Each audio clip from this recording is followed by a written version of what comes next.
বালি আসাইনগর পরপর সামনে 8 তারিখ 9 তারিখ পরপর দৌরাত্রি খেলা রয়েছে।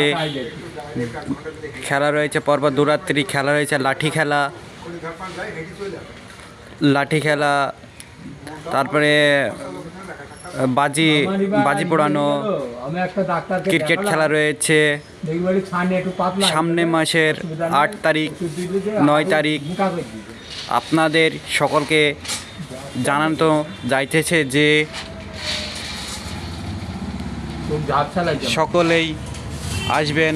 বালি আসাইনগর খেলা রয়েছে, পরপর দৌরাত্রি 8 তারিখ 9 তারিখ খেলা রয়েছে।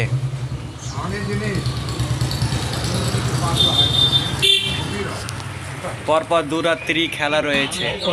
ওষুধ দিতে বলু পাড়া হয়ে যাবে। আরও তো ভালো ছিল ওই ওষুধ দিয়ে